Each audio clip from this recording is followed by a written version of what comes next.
So yesterday discussed which direction the mezuzah should go. Today we're going to discuss the actual placement of the mezuzah itself. So the halacha is, this has to be with nails. And that is because the pasuk implies, the verse implies that it has to be part of the building itself. And therefore, mezuzah is pesharah, which implies that it has to be part of the building. And therefore, you can't just simply put a piece of tape around the mezuzah. It's got to be with nails. There's a discussion, let's say, of strong glue. Right, what about strong glue? So the Aruch HaShulchan discusses this.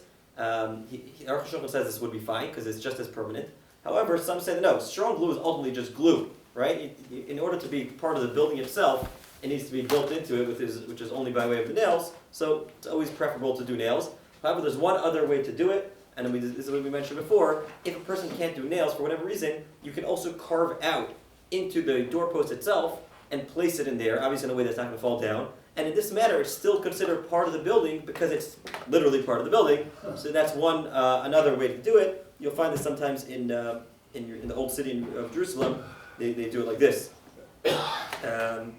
Okay, I think somebody was asking me yesterday or the other day about one nail. So there's a discussion whether one nail is enough, because technically one nail might be enough to make it, part of it. There is a mashmos, an implication of the Rambam, this might be good enough, but it's not so hard to put in a second nail, so one should do that. However, we mentioned before to carve it into, if one's going to carve into the building, he's got to make sure it shouldn't be deeper than a tefach. So it shouldn't be deeper than this amount. It's got to be within a tefach's worth from the building, from the doorpost.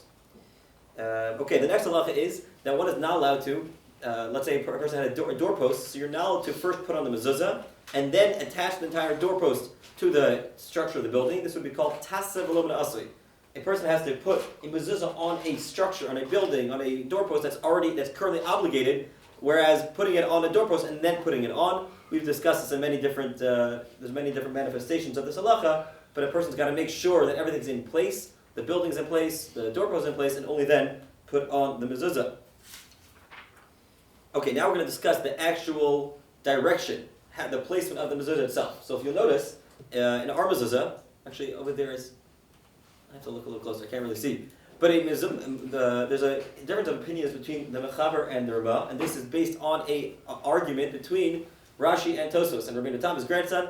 So the Gemara discusses how a mezuzah should be placed, but as is often the case, they argue, they eventually argue how it should be done. So according to one opinion, there's the opinion of Rashi, a mezuzah is supposed to be straight like this, because that's the way it's read, right?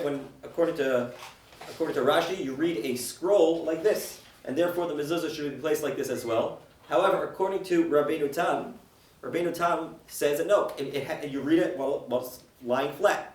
So the Shita, the Mechaber, the Shulchan Aruch says that you put it straight up, and that's why if you go to a Sephardi shul, or Sephardi house for that matter, you'll find that the mezuzah is straight up, right? Sorry, in your house, how's the mezuzahs? Straight, exactly. However, the Ramah says no. That it's invalid if you do it straight up. Some people say, like Rabbeinu Tam says, it's supposed to be lying flat. Now you're going to ask me something, well, we don't have ours lying flat. And the answer is, what we do is a compromise. Pesharah, we do it on an angle. And because if it's on an angle, then we get the best of both worlds.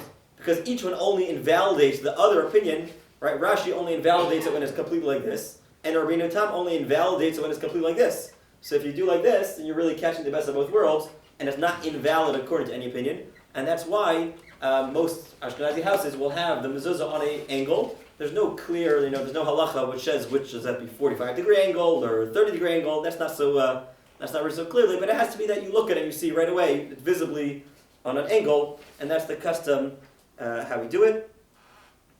What about the direction of the angle? Oh, very good. This way or that Which way? This way. So 2 points about that. Yeah, very good. So one is, just before we get there, how is it rolled? So we know it says on the mezuzah, it says Shema Yisrael Hashem Elokeinu Hashem Echad.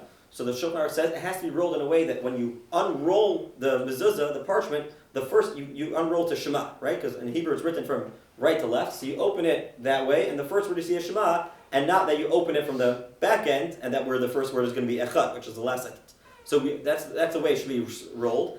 And then which way should it be? So the answer is it should be towards the inside of the room. So whichever side you're going into, like as we discussed yesterday, whatever the right side is going to be, it should be leaning towards that side, and that's how we place the mezuzah, according to Ashkenazi custom.